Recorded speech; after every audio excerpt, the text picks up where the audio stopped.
All right.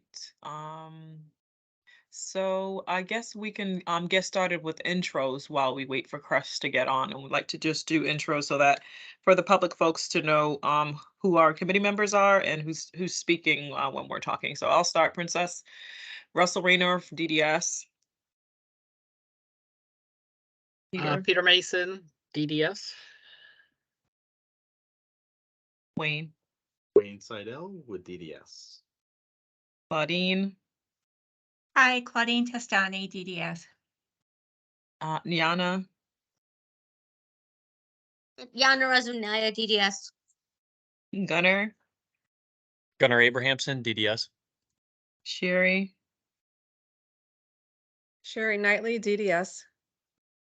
and we have Bella, and, I'm sorry, we have Betsy and Julia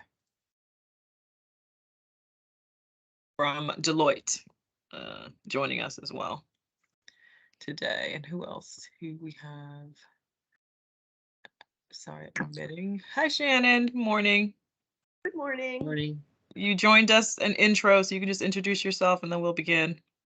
All right, my name is Shannon McCormick, Executive Director of the Down Syndrome Association of Connecticut. All righty. I think Cress has come on board too. Oh, morning, Crest. Good morning, everybody. Sorry, I'm a little bit late. Cress Saccarelli, DDS. All right, wonderful. And Lauren will not be joining us this morning. She's on vacation too. As well, we have a couple members on vacation as well. So we'll get started with our agenda. Gee, now that's how dedicated I am, because I'm waiting till after this committee to go on vacation. That's how more important this is. Lead the way, Peter. That's how we do it. Yeah. Nice job, Lead Peter. by And I know you're example. coming back. I know you're coming back from your vacation early just to do a presentation on ARPA too. I so know. See what I see mean? that? Next week. Yeah. It's Right. that type of dedication. That's why he's back. Right. All Boy, I right. keep Well, why don't wondering when we I'm start gonna- with I keep Peter's wondering when I'm dedicated? going to retire. I gotta retire. Is it really retirement though, Peter? Is it really retirement? All righty. All right, we'll start with your ARPA update, Peter. Let's get right into it. Okay, let's see. So we've been working on what we call our Appendix K. And what that is we have with the whole ARPA initiative, we have we developed a set of incentives for providers. And in order to do that, we had to do a separate piece to the approval that we got from CMS, and it's called an Appendix K. And so after reviewing different pieces of what we have for incentives and trying to encourage more providers to be submitting plans, we have amended our Appendix K to include different kinds of incentives, just to kind of grease the wheel for more people to put in. And so some of these things included, if they haven't approved, if they submit a plan and it gets approved, there'll be additional dollars that they'll get paid for submitting that. One of the things that we heard was we had an outcome payment for when an individual moved from a residential congregate setting to a non-congregate setting. So they went from a CRS to an IHS setting. But we didn't have something similar for day. So this one includes that. This amendment includes an outcome payment for those that move from a congregate day setting like a DSO to their own job or to a group supported employment program. We've also looked at, as people start providing plans, we started to say, all right, well, how can we incentivize some of the moves that we're trying to look at? And we came up with 4 different goals that if a provider achieves those goals, that we would then give them an outcome payment for that. So one of the goals that we developed was if they restructure one of the group homes, so they have a group home and that they move people out. If they then start working on providing supports to individuals who have more significant either medical or behavioral needs, and that come off of our emergency list, they would then be entitled to an additional outcome payment. The same thing for our day. If they restructure a day program that starts providing supports to people who have more significant medical or behavioral, they would get a incentive payment. If they restructure a day program and it's now going to focus on employment-based services, they would get an incentive payment. And lastly, if they are looking at ending a sub-minimum wage arrangement for a program, so a program that's only that people get paid less than what the minimum wage is, and then they convert that to people getting the minimum wage, we would then have an outcome payment for that. So we're trying to incentivize that. Is a survey that gets done each year. It's called the National Core Indicators. And there's a piece to that. There's a workforce survey that providers have can optionally fill out. And it gives a lot of data about staffing and rates and benefits. So the more we can get that, and the more providers we can get that, the better idea we have of the mix of staff and ranges of pay out in the private sector. So we're putting an outcome payment. So if they do complete that, we would then pay them an outcome payment for that. And then we have a couple more payments, incentives if they qualify. If they train their staff for assistive technology and they get a certification, we would be able then to pay an outcome payment for each staff that gets certified. And the second piece would be in terms of training for individualized supported employment program. So they're looking to get people certified to do more customized employment or more certification in terms of employment providers. We would then have an incentive payment for that. So, a lot of this stuff is we're trying to move in the direction of less congregate settings and more independence and jobs for people in the community.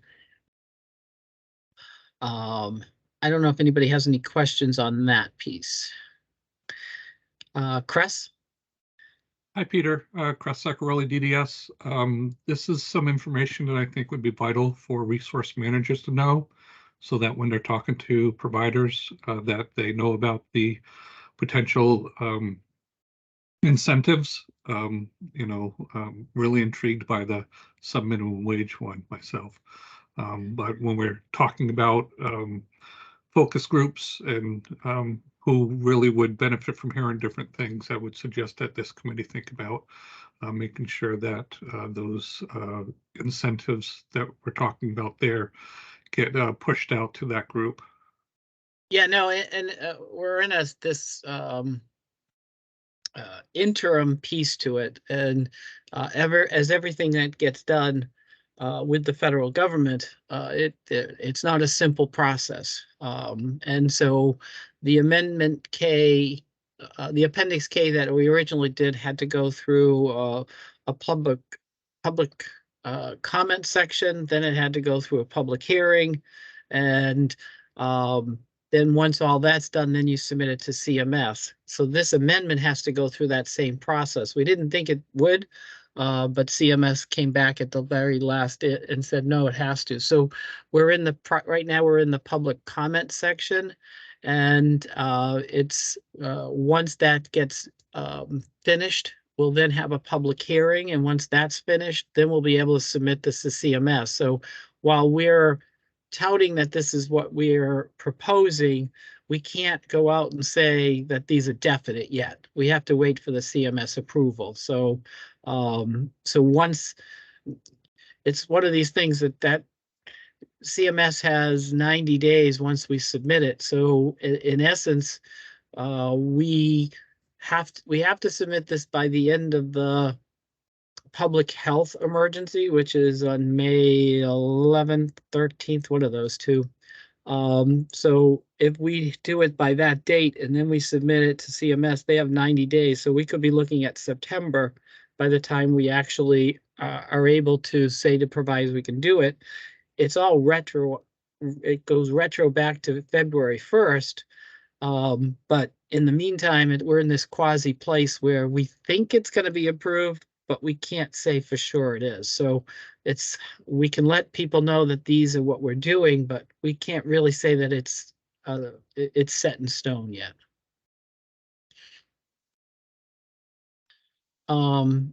So a couple of other things. Deloitte's on here, so I won't go on about that, but they have been doing some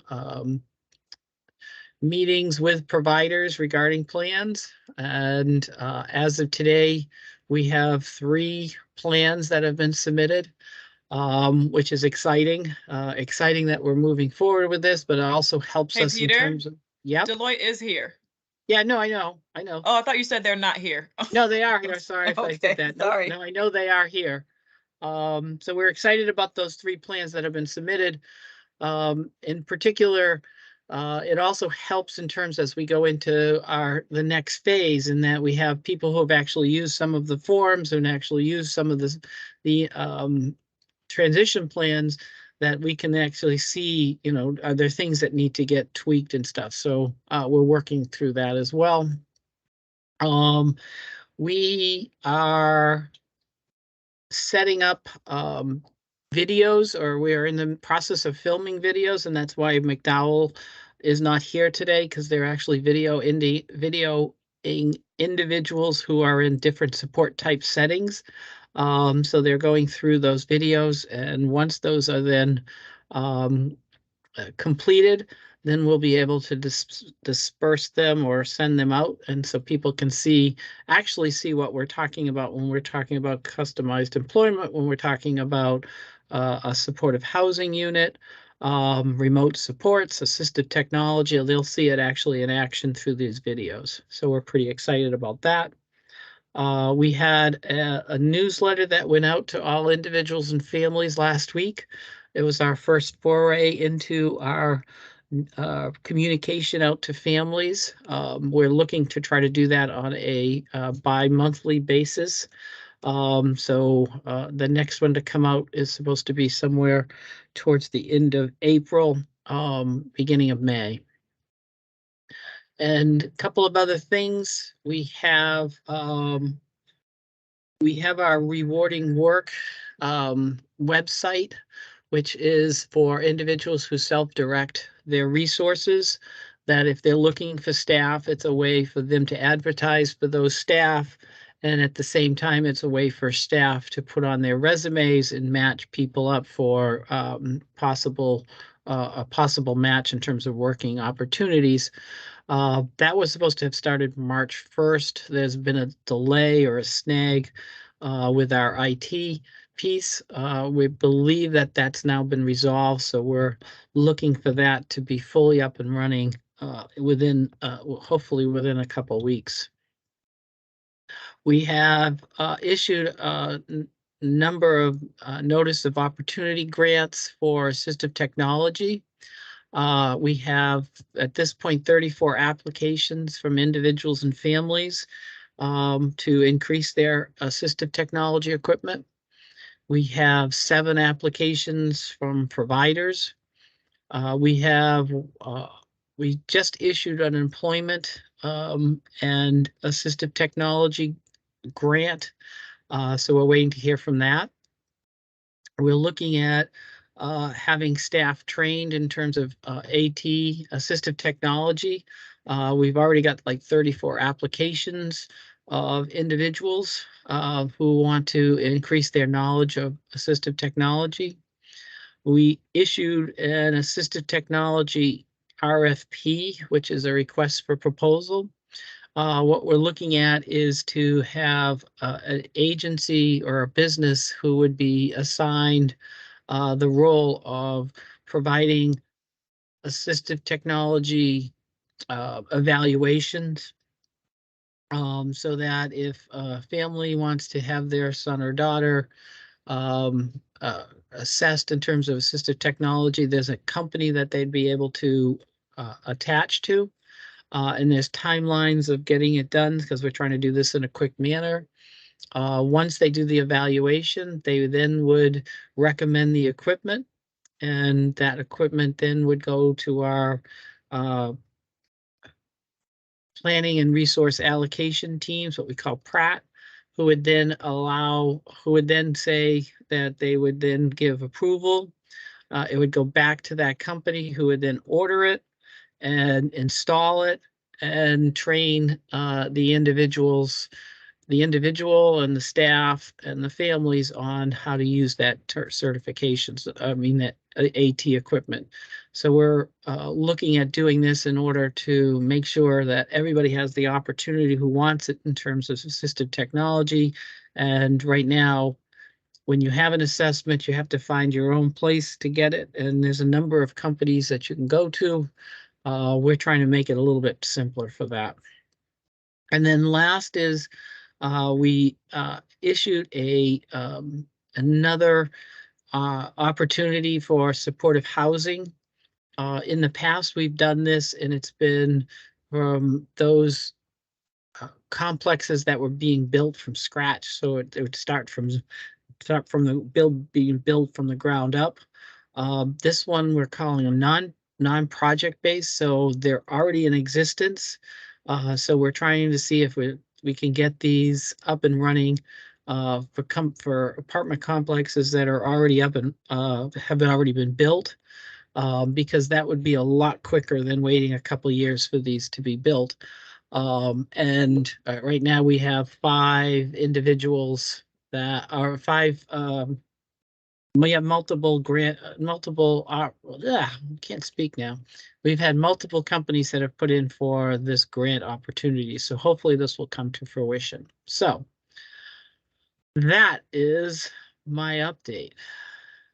Whew. Sorry for going on. Wow, it's quite a lot going on. Good things. This is Princess DDS. Does anybody have any questions on any of those updates, Peter? I think Davis? Yana had a couple of things in the chat. Let's see.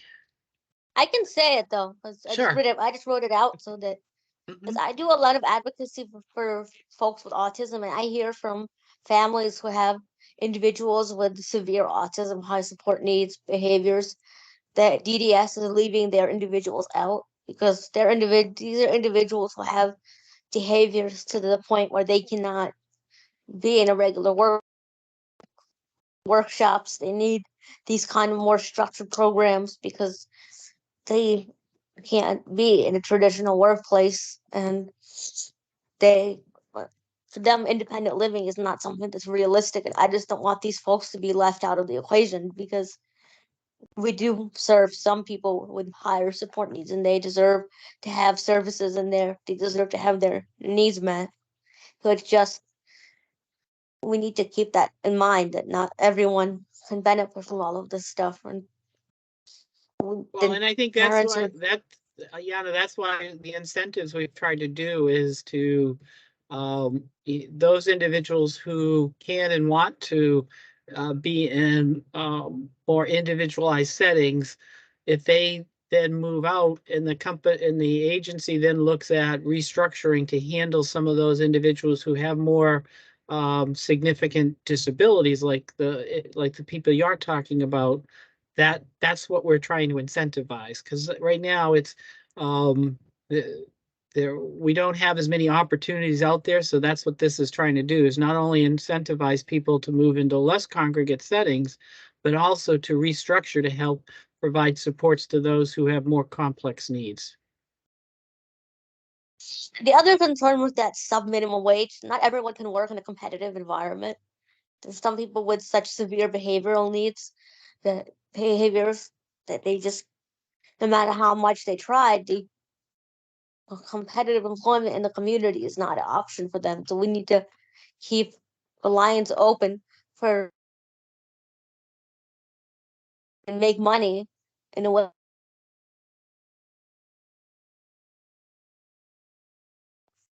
think you broke up, but I will say that there is a whole conversation out there across the country of the benefits of sub minimum wage and the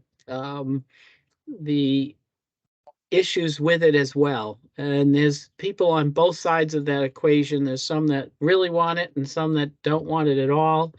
So DDS isn't saying you have to move in this direction. What Dee Dee's saying is, we're trying to provide opportunities for individuals to maximize their employment potential and wages and stuff. So that's what that incentive in there was for. Yeah, I just wanted to make clear that there are individuals who, no matter how much we try, they just can't, because of behaviors and the severity of their disability, they can't be in a regular workplace, and they deserve to have places where they can make money and be happy too. Mm-hmm. I hear you. Yep. Thanks, Yana. This is Princess DDS here. Thanks for clarifying that, Peter, because I think it's important for stakeholders to understand too that, even with STEP being our department's long-term transformational plan, we want to make sure that our communication is coming across to folks, just like you said, to make sure that they do understand that these incentives and these opportunities that we have in place is to afford as many individuals as possible with even the smallest opportunity. So if they can't go to an independent employment setting situation, Yana, they will at least be able to move from sub minimum wage to minimum wage, and that is a point of progress for some people, and so on and so forth. So there's some room for improvement and transformation, I think, built into this. And we appreciate that comment too, because we want to make sure that we are keeping those folks in mind, because we are aware that everyone, is not going to benefit in the same manner. So does anybody else have any questions? Did I miss anything else in the chat? Wayne has his hand up. Thanks. Yep. So just a question, Peter, about the tech grants. It's great. We've had 35 applicants. I think you said 35 or 36 from individuals and families. 34, but close. All right. Close enough. Is that still open or is that period closed? No, that's still open. Do you know? Okay. Do you happen to know when or how long that will be open and available? We tried to structure it so that it's kind of ongoing. So we didn't put a close date on it. I think we may have to close it at the end of the fiscal year and then open it up for the next fiscal year, but it should be open-ended for a while. Okay, thank you.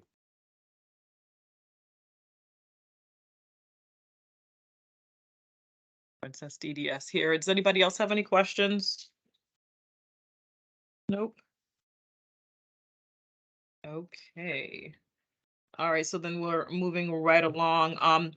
McDowell Consulting Group is up next on the agenda, but they are not able to make it today. As Peter mentioned, they are working on shooting those videos.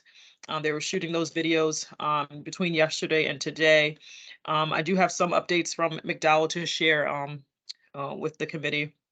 They're shooting the first 3 of the 7 video series today, which include in-home supports, supportive housing, CCH, and so they're in process of doing that. We're really looking forward. We're excited to that, to hear about that soon.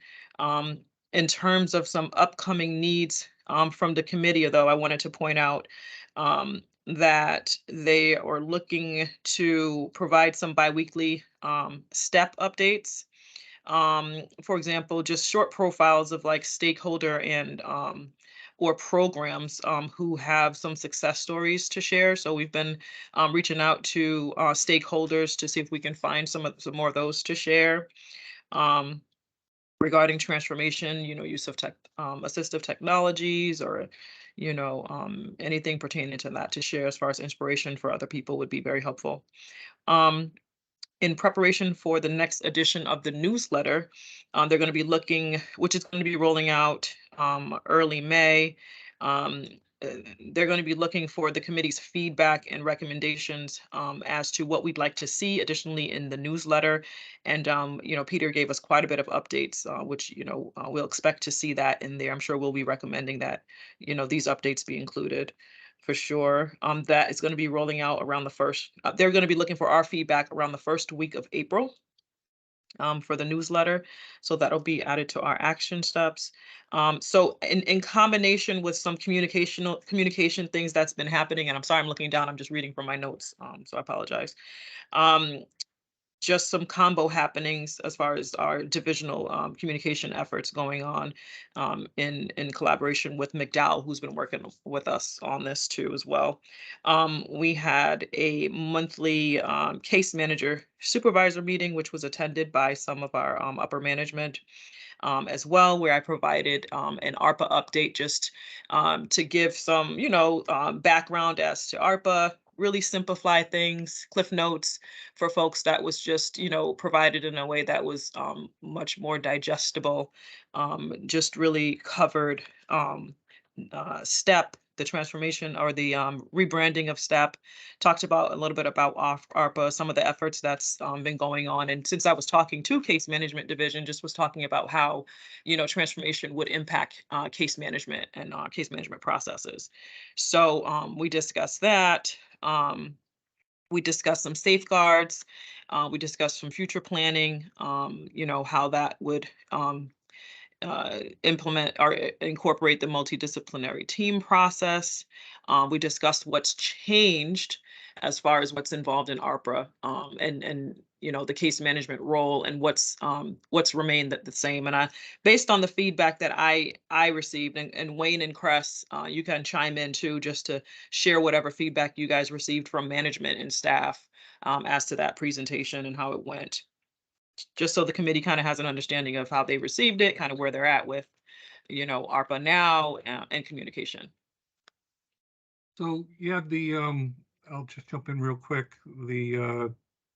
The presentation that you did was absolutely phenomenal.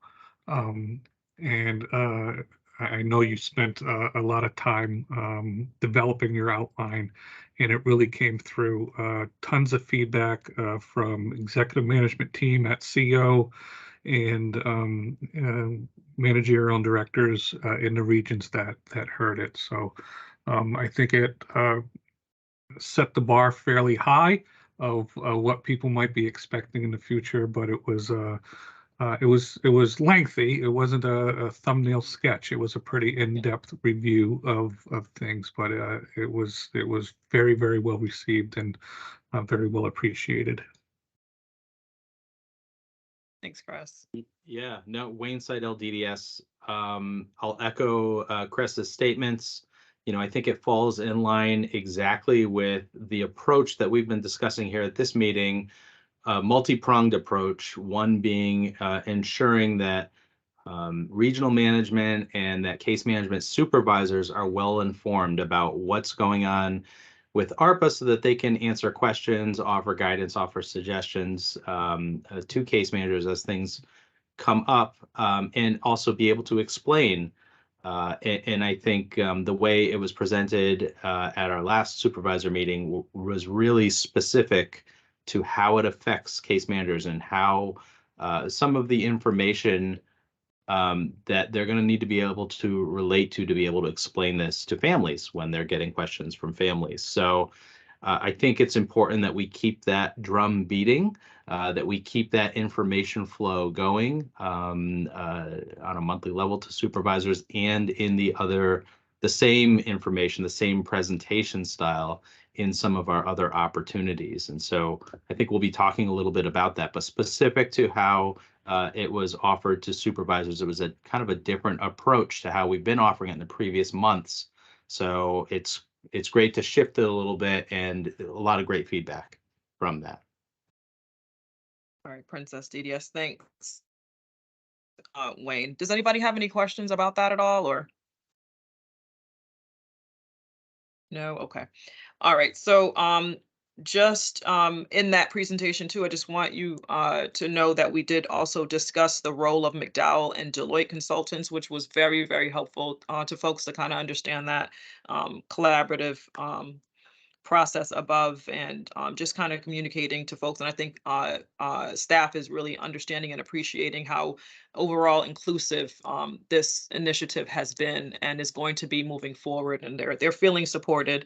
At least that's the feedback that I got, and informed that I got. So they're pretty happy with that. And also we did discussed that we would be, as a committee, reaching out for their feedback as well to inform us on, what types of updates and information they would be interested in hearing more about. So that would inform our communication too as well. Some of the plans that we have in place to educate staff is, like we discussed, the monthly supervisor and manager update meetings. We have some fourth Tuesday forums that are coming out through June right now, once a month. And those have been having really great turnouts. And in those forums, we provide announcements and updates, through our commissioner and deputy commissioner, and we have other speakers providing information too as well. And you highlight any stakeholder success stories and such. And so we would be reaching out to, we would be looking for feedback and recommendations from the committee too, as well as to some additional content that we would recommend be discussed there to be shared with folks at that forum. And we have a assistive technology showcase that's supposed to be coming up in June, we discussed previously, where they're going to be having vendors will be displaying assistive technology devices and demonstrating. There'll be some Q&A for stakeholders to ask information and kind of learn more about it, which would be helpful to see it. We're continuing to work with communications and IT to build up our case management, resource management, our DDS staff intranet and website. So our vision is to have it be a one-stop shop for information, accessible information for staff. So that's also in process, and there'll be more to come on that. Let's see. And one of the things that we talked about too is with McDowell is we're going to be also looking at their continued assessment of our state of communication with folks, kind of see where we are with communicating with stakeholders. So there's going to be more to come on that. Does anyone from the committee have any questions on any of the updates as far as divisional communication efforts or anything that McDowell had to share with us? Yes, Wayne Seidel, DDS. So I heard you mention about the next newsletter, and they will be looking for feedback from this group in the first week of April. And I'm just curious, so will they be drafting this and then sharing it with us prior to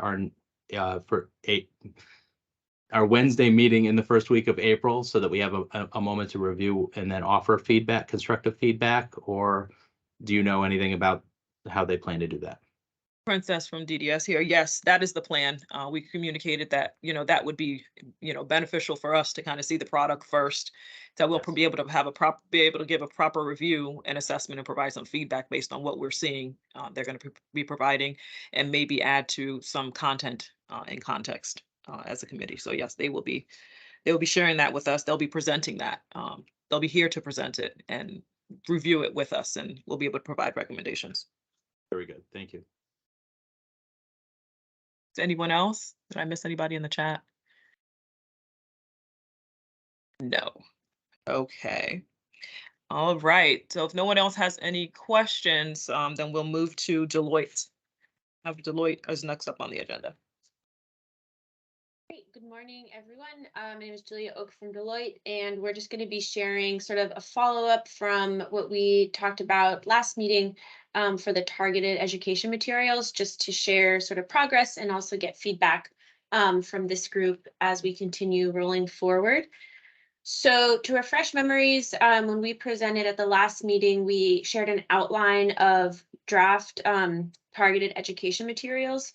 So the audiences were case managers, regional leadership, and providers.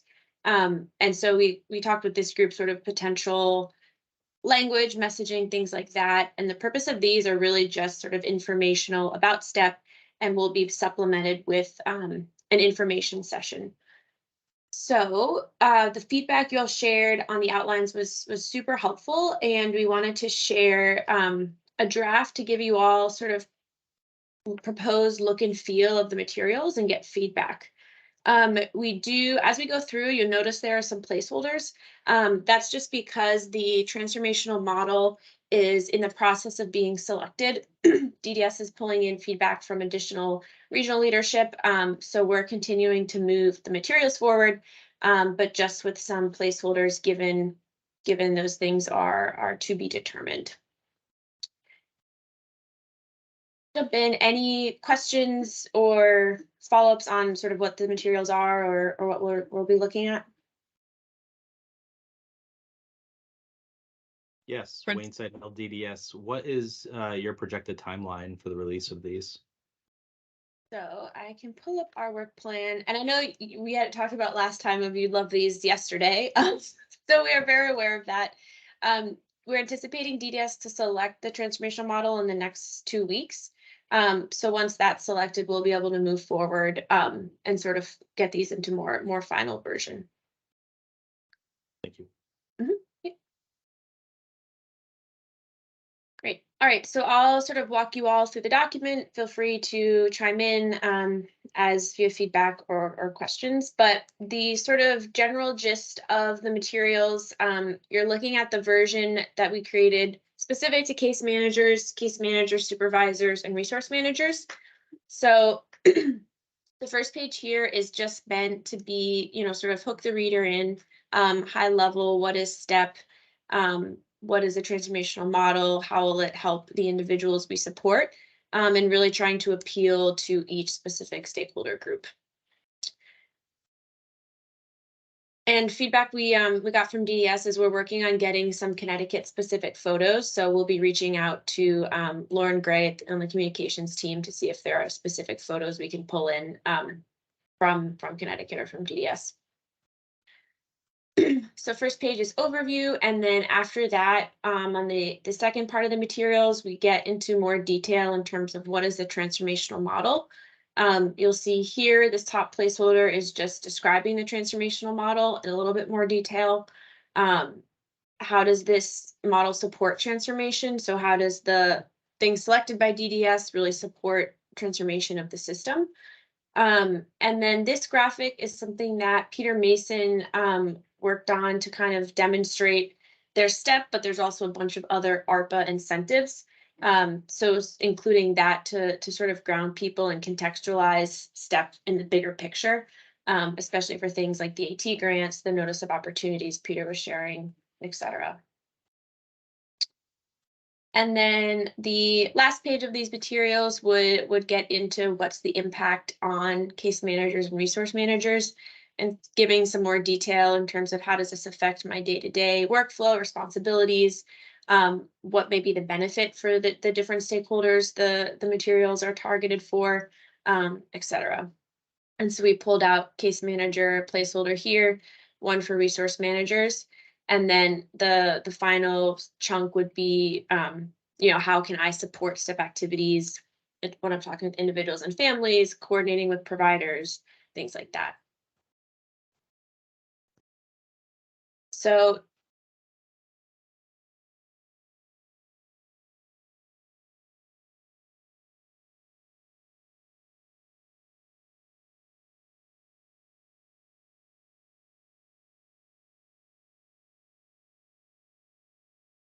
this is Betsy Bella from Deloitte. Is Julia frozen for everyone? Okay, so pop in until she's Yes. pop in until she's unfrozen. So as you look at this and you see kind of this look and feel, do you think this will resonate with people? Do you have suggested changes?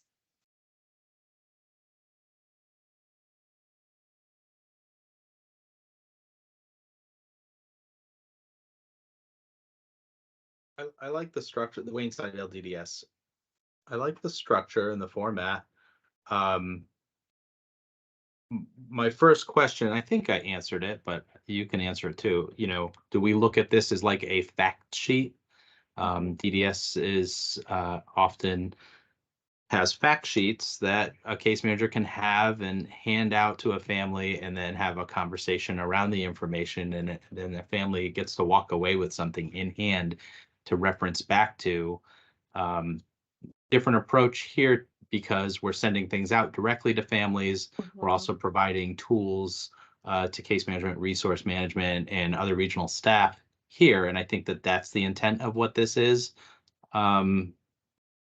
So those are just a few of my initial thoughts. Am I on target with that? It's not necessarily a fact sheet, so to speak, to hand over to a family, but it's more a means of communicating information, intent, all of that to our staff and That's others. about the way. Absolutely. This is not intended to be for individuals and families. This is really for internal staff use, with the understanding then that it would inform their conversations.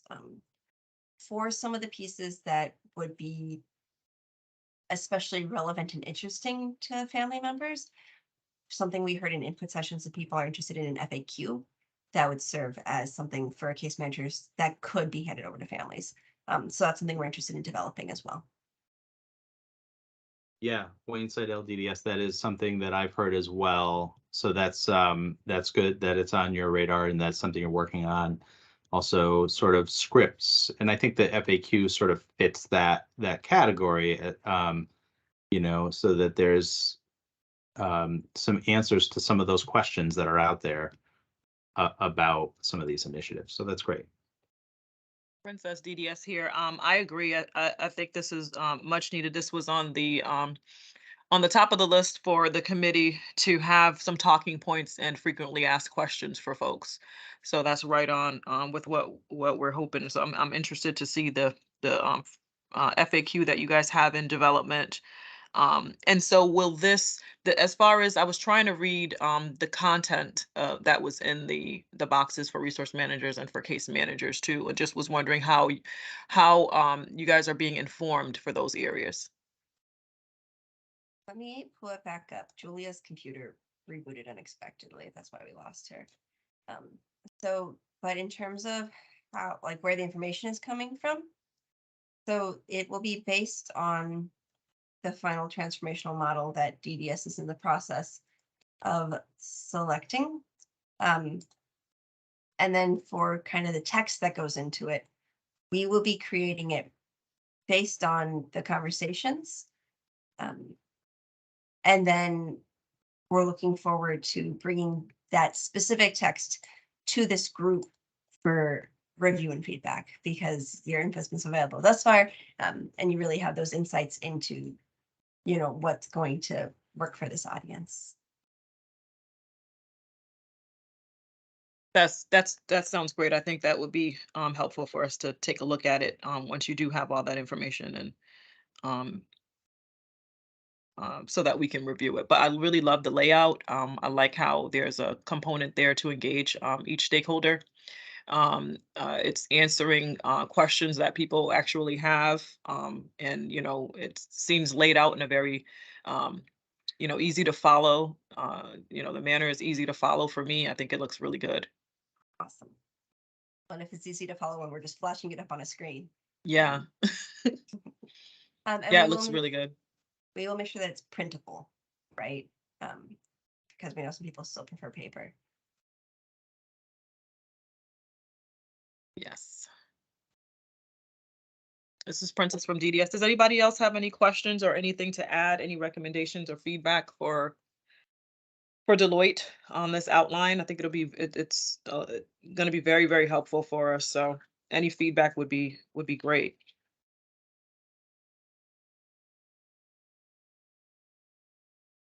think it looks good. Thank you, Shannon. Thanks, Shannon. And then the plan is when we have more detail in the boxes to send it ahead of the meeting, so people have a chance to read it in advance. All right, wonderful. This is Princess from DDS. If we don't have any questions from folks, then we can move. Thank you, Deloitte, for this. We really appreciate it. We're looking forward to it. I'm excited about it. What has the feedback been from providers, actually? Have you guys been working with providers at all on this, or this not been shared yet or anything? Okay. No, this has not been shared with Betsy Bella. This has not been shared with providers yet. Theirs will be similar, but with more of an emphasis on sort of the incentives, right? That piece of what's in it. Obviously, they're interested in improving the lives of the people they support, but also that idea of like, how do you really access the funding and what can it mean for you short-term and long-term, but with a similar layout. Okay. Would we be seeing what you guys have laid out for the providers too as well? Yes. Okay, I think that would be helpful too Just as well. right just now, to- since so much is placeholders, we just mocked up one. In case you Okay. all hated it and we had to go a totally different direction. Okay. All right, great. All right, well, thank you so much. Thank you.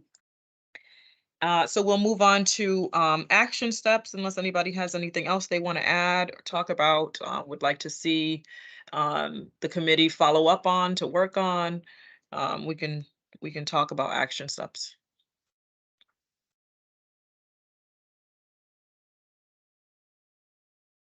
Okay, and we'll talk about action steps. So just based on my notes, what we've been discussing so far and kind of just some things that's been going on. Our action steps involve the committee's feedback and recommendations for McDowell's, what they asked about, which is the newsletter. They're going to be reaching out. They'll be back to join us for our next committee meeting, but they're looking for feedback from us the week of April, and we'll have something to see at that point to review and go from there. Betsy, do you know when you guys will be back to discuss? Will it be by the next committee meeting or? That's definitely our hope. Right? Okay. All right.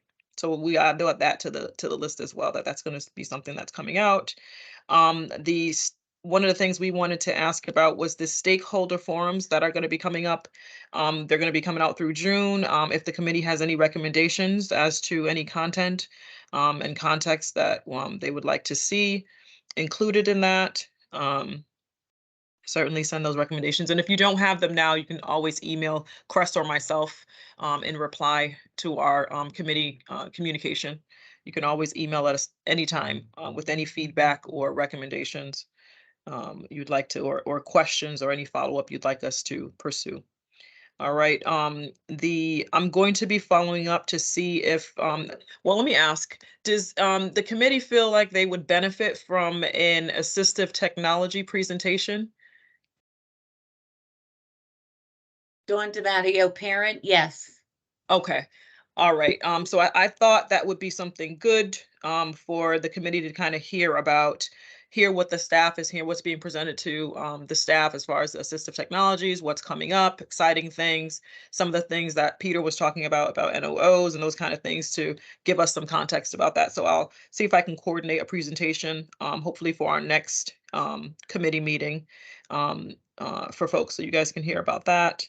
And also, we'll be hearing some updates in between about some of the success stories. The success stories. No, not the updates for that. I'm sorry. I'm looking at the videos. We wanted to follow up with some action steps in regards to success stories and profiles for stakeholders, whether it be day programs, the residential end of things or day program end of things, to add to the newsletter and discuss also and present and highlight at the stakeholder forums too as well. So, please share if you have any success stories, and we're going to be reaching out to our case managers and resource managers too, also to inform that, to help us to find success stories as well. So that's one of the things that we'll be following up on. Does anybody have anything else to add to the action steps? for the committee to follow up on. Also, I'm gonna be checking in with communications to see where we are with regard to building up the website as well. That I is was gonna add, ongoing. if you're looking for success stories, the self-advocate coordinators have been collecting and publishing success stories on the DDS website under Advocates Corner. So that might be a good place to look if you don't want to avoid reinventing the wheel, so to speak. Okay.